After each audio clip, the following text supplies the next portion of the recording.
BJP പ്രതിനിധി advocate S Jayasuryan നമ്മളോടൊപ്പം ചേരുന്നുണ്ട്. ശ്രീ ജയസൂര്യൻ, NSS SNDP ഐക്യ പ്രഖ്യാപനം ഉണ്ടായപ്പോൾ അതിനുണ്ടായിരുന്ന ഒരു രാഷ്ട്രീയ വിലയിരുത്തൽ താങ്കൾക്ക് ഇപ്പോൾ ഓർമ്മയുണ്ടാകും. ഒന്ന്, നിയമസഭാ തെരഞ്ഞെടുപ്പിന് തൊട്ട് മുൻപ് വന്നിരിക്കുന്ന ഈ ഐക്യ പ്രഖ്യാപനം അത് ആത്യന്തികമായി അല്ലെങ്കിൽ അടിയന്തരമായി അത് ഇടതുമുന്നണിക്ക് ഗുണകരമാകുമെന്നും എന്നാൽ ഭാവിയിൽ അത് BJPയുടെ രാഷ്ട്രീയ താല്പര്യങ്ങൾക്ക് അനുഗുണമായി മാറുമെന്നും, അതായത് ഹിന്ദു ഭൂരിപക്ഷ സമുദായത്തിൻ്റെ ഐക്യം അത് പിന്നീട് BJPക്ക് അനുകൂലമായ ഒരു വോട്ട് ബാങ്ക് സൃഷ്ടിക്കൽ എങ്ങനെ തുടങ്ങി BJPയുടെ രാഷ്ട്രീയ സ്വപ്നത്തിന് ഈ അടിത്തറ പാകുന്ന ഒന്നായി ഈ ഐക്യം മാറും എന്നൊക്കെയുള്ള വിലയിരുത്തലുണ്ടായിരുന്നു. താങ്കൾ ഓർക്കുന്നുണ്ടാകും ആ വിലയിരുത്തലുകൾ. പക്ഷേ അതിന് NSS ആ തീരുമാനത്തിൽ നിന്ന് പിന്മാറുന്നതിന് പറഞ്ഞ കാര്യം വെള്ളാപ്പള്ളി നടേശൻ്റെ മകൻ, BDJSൻ്റെ അധ്യക്ഷൻ, NDAയുടെ കൺവീനർ തുഷാർ വെള്ളാപ്പള്ളിയെ ഇടനില നിർത്താനുള്ള തീരുമാനത്തിൽ പ്രതിഷേധിച്ച് എന്നാണ്. ഈ തീരുമാനത്തിന് പിന്നിൽ SNDPക്ക് ചില രാഷ്ട്രീയ ലക്ഷ്യമുണ്ടെന്നും അതിന് വഴങ്ങിക്കൊടുത്താൽ സമദൂരം എന്ന അടിസ്ഥാന തത്വത്തിൽ നിന്ന് NSSന് പിന്മാറേണ്ടി വരുമെന്നും അത് NSSന് അപകടം ചെയ്യും എന്നുമുള്ള തിരിച്ചറിവിൽ നിന്നാണ് ഞങ്ങൾ ഈ ഐക്യ നീക്കത്തിൽ നിന്ന് പിന്മാറുന്നത് എന്നാണ് NSS വാർത്താക്കുറിപ്പിലൂടെ വിശദീകരിക്കുന്നത്. BJPയുടെ രാഷ്ട്രീയ സ്വപ്നങ്ങൾക്കേറ്റ തിരിച്ചടിയായി ഇതിനെ കണ്ടുകൂടെ?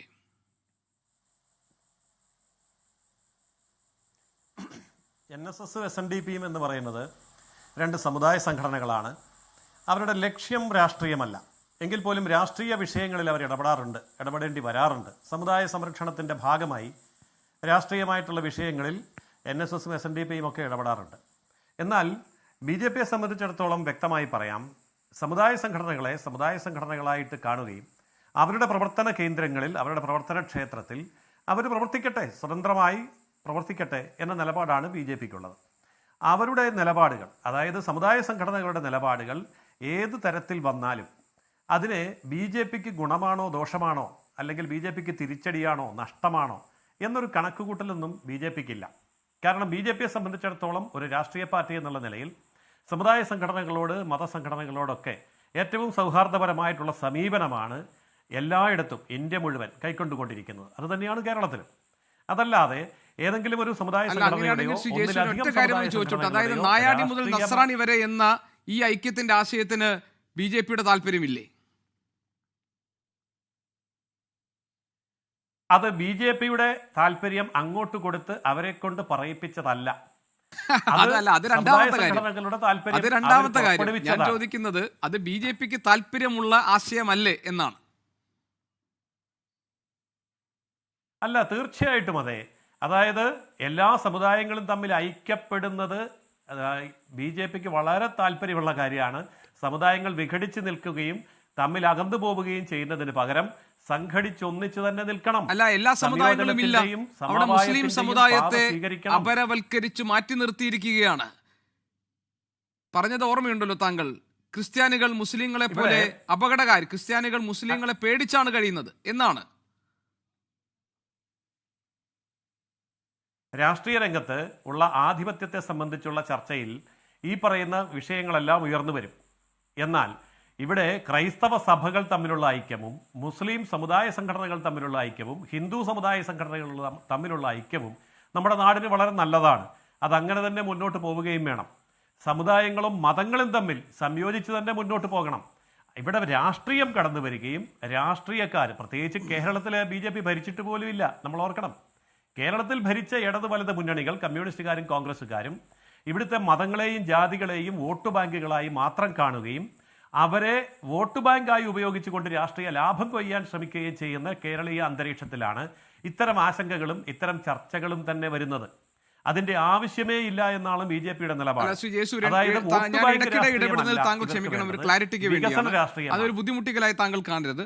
അതായത് ഞാൻ ചോദിക്കുന്നത്, BJPയുടെ ഒരു രാഷ്ട്രീയ ആശയമാണല്ലോ നായാടി മുതൽ നസ്രാണി വരെ ഉള്ളത്. ഞാൻ പറഞ്ഞത് താങ്കൾ ഞാൻ ഉദ്ദേശിക്കുന്നത് BJP പ്രതിനിധി എന്ന നിലയിൽ BJP അംഗീകരിക്കുന്ന ഒരു ആശയമാണല്ലോ. ഇനി ആരാണ് ഇതിന് ഇടനില നിന്ന് ഈ ഐക്യം ഉണ്ടാക്കാൻ വേണ്ടി ഇറങ്ങി തിരിച്ചത്? വെള്ളാപ്പള്ളി നടേശൻ്റെ മകൻ എന്നത് പോകട്ടെ, ഈ SNDP യോഗം വൈസ് പ്രസിഡന്റ് എന്ന പദവിയും പോകട്ടെ, അതിനപ്പുറത്ത് NDAയുടെ കൺവീനറാണ്, BDJSൻ്റെ നേതൃത്വത്തിൽ നിൽക്കുന്ന ആളാണ്. അദ്ദേഹമാണ് ഇതിലെ ഇടനിലയായി നിന്ന് പ്രവർത്തിക്കാൻ ഇറങ്ങിയത്. ആ ഒരേ ഒരു കാരണം ചൂണ്ടിക്കാണിച്ചാണ് ഇതിന് പിന്നിൽ രാഷ്ട്രീയ താല്പര്യമുണ്ട് വെള്ളാപ്പള്ളി നടേശന്റെ ഈ ആഹ്വാനത്തിന് പിന്നിൽ. ഇത് കേവലം സാമുദായിക ഐക്യം എന്ന സോദ്ദേശമല്ല, അതിന് പിന്നിൽ ചില നിക്ഷിപ്ത താല്പര്യം, രാഷ്ട്രീയ താല്പര്യങ്ങളുണ്ട് എന്ന തിരിച്ചറിവിൻ്റെ അടിസ്ഥാനത്തിലാണ് ഞങ്ങൾ ഇതിൽ നിന്ന് പിന്മാറുന്നത് എന്നാണ് NSS ജനറൽ സെക്രട്ടറി പറഞ്ഞത്.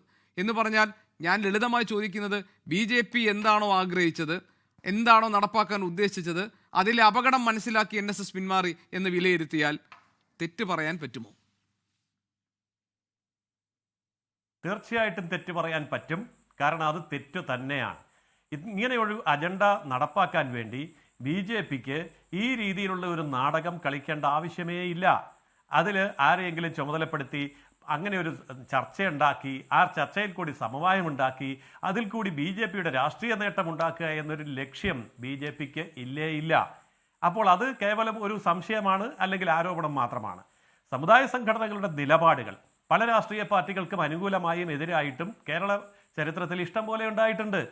ഇപ്പോൾ NSS തന്നെ കമ്മ്യൂണിസ്റ്റ് പാർട്ടിക്ക് അനുകൂലമായി നിന്ന കാലമുണ്ട്, കമ്മ്യൂണിസ്റ്റ് പാർട്ടി അധികാരത്തിൽ നിന്ന് താഴെ ഇറക്കിയ കാലമുണ്ട്. അതേപോലെ തന്നെ SNDPയുടെ ഉന്നത നേതാക്കന്മാർ ഇവിടെ പറഞ്ഞു കഴിഞ്ഞു. അവരൊക്കെ കേരളത്തിൻ്റെ മുഖ്യമന്ത്രിമാരായത് കോൺഗ്രസിൻ്റെ പിന്തുണയോട് കൂടിയാണെന്ന് പറഞ്ഞു. അപ്പോൾ കോൺഗ്രസ് ആണെങ്കിലും CPM ആണെങ്കിലും ഇവരൊക്കെ തന്നെ സാമുദായിക സംഘടനകളെ അതാത് കാലഘട്ടങ്ങളിൽ സമർത്ഥമായി ഉപയോഗിച്ചിട്ടുണ്ട്. ആ തരത്തിലുള്ള സമുദായ വോട്ട് ബാങ്ക് രാഷ്ട്രീയം BJP ഉദ്ദേശിക്കുന്നില്ല എന്നാണ് ഞാൻ വ്യക്തമാക്കി പറഞ്ഞത്. ഇതിൽ സമുദായ സംഘടനകൾ തമ്മിൽ ഒന്നിച്ച് നിന്നോട്ടെ, ഒന്നിച്ച് നിൽക്കുന്നത് നല്ലതാണ്.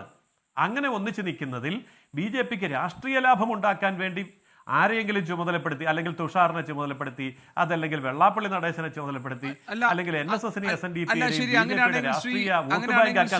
അങ്ങനെയൊന്നുമില്ല. അങ്ങനെയാണെങ്കിൽ ശ്രീ ജയസൂര്യൻ, ഇന്നിപ്പോൾ ഈ NSSന്റെ ഒരു വാർത്താക്കുറിപ്പ് പുറത്തു വന്നത് താങ്കൾ ഉറപ്പായും വായിച്ചു കാണുമല്ലോ. പല കാരണങ്ങളാലും പലതവണ NSS SNDP ഐക്യം വിജയിക്കാത്ത സാഹചര്യത്തിൽ വീണ്ടും ഒരു ഐക്യശ്രമം പരാജയമാകുമെന്ന കാര്യം ഇപ്പോഴത്തെ, ഞാൻ അടിവരയിടുന്നത് ഈ ഇനിയുള്ള വാചകങ്ങളാണ്, ഇപ്പോഴത്തെ രാഷ്ട്രീയ സാഹചര്യങ്ങളാൽ തന്നെ വ്യക്തമാകുന്നു. NSSന്റെ അടിസ്ഥാന മൂല്യങ്ങളിൽ നിന്ന് വ്യതിചലിക്കാനും ആവില്ല. ഏത് രാഷ്ട്രീയ സാഹചര്യങ്ങളെക്കുറിച്ചായിരിക്കും NSS ജനറൽ സെക്രട്ടറി പറഞ്ഞിട്ടുണ്ടാവുക? NSS ജനറൽ സെക്രട്ടറി പറഞ്ഞ രാഷ്ട്രീയ സാഹചര്യം ഏതാണ് എന്ന് അദ്ദേഹം തന്നെ വ്യക്തമാക്കിയിട്ടുണ്ട്. ആ വാർത്താക്കുറിപ്പ് ഞാൻ വായിച്ചതാണ്, പൂർണ്ണമായിട്ടും വായിച്ചതാണ്. ചെറിയൊരു വാർത്താക്കുറിപ്പാണ്, അങ്ങും കണ്ടു കാണും. അപ്പോൾ അതിൽ NSSന്റെ രാഷ്ട്രീയ നിലപാട്, അല്ലെങ്കിൽ സാമുദായിക നിലപാട്, അല്ലെങ്കിൽ പൊതു നിലപാട്, അത് സ്വീകരിക്കാൻ NSSന് അവകാശമുണ്ട്. അതിനെ സംബന്ധിച്ച് യാതൊരു ആശങ്കയും BJPക്ക് ഇല്ല. NSS ആ നിലപാടെടുക്കാൻ അവർക്ക് അവകാശവും അധികാരവുമുണ്ട്. SNDPക്ക് അവരുടേതായ നിലപാടെടുക്കാൻ അവകാശവും അധികാരവുമുണ്ട്. പിന്നെ അവരെപ്പോഴാണോ ഐക്യപ്പെട്ടു പോവേണ്ടത്, അല്ലാതെ പോവേണ്ടത് എന്നൊക്കെ അവർക്ക് തീരുമാനിക്കാം. കാരണം ഇത് രണ്ടും രണ്ട് സമുദായമാണ്. അവരെ സംബന്ധിച്ചിടത്തോളം രണ്ട് താല്പര്യങ്ങളുണ്ട്. രണ്ട് സമുദായമാകുമ്പോൾ രണ്ട് സംഘടന, രണ്ട് താല്പര്യം, രണ്ട് ലക്ഷ്യം, രണ്ട് മാർഗങ്ങൾ, ഇതൊക്കെ ഉണ്ട്. താങ്കൾ ഓർക്കുന്നുണ്ടോ അന്ന് അദ്ദേഹം സംസാരിച്ചപ്പോൾ പറഞ്ഞത്, ഞങ്ങൾക്ക് ഒരു സമുദായ സംഘടന എന്ന നിലയിൽ SNDPയോടും ആ സംഘടനയുടെ പ്രധാനപ്പെട്ട പദവി വഹിക്കുന്നയാൾ എന്ന നിലയിൽ വെള്ളാപ്പള്ളി നടേശനോടും ഞങ്ങൾക്ക് ആദരവാണുള്ളത്. പിന്നെ ഞങ്ങൾ തമ്മിലുണ്ടായിരുന്ന ഒരേ ഒരു പ്രശ്നം സംവരണം എന്ന വിഷയത്തിലാണ്. മറ്റെല്ലാ കാര്യങ്ങളിലും പൊതുവായി സമുദായങ്ങളുടെ താല്പര്യം സംരക്ഷകരായി നിൽക്കുമ്പോൾ തന്നെ ഹിന്ദു വിഭാഗത്തിൽ ഐക്യപ്പെട്ട് നിൽക്കണം എന്ന ബോധമാണ് ഞങ്ങൾക്കുണ്ടായിരുന്നത് എന്ന അർത്ഥത്തിലാണ് സുകുമാരൻ നായർ അന്ന് സംസാരിച്ചത്.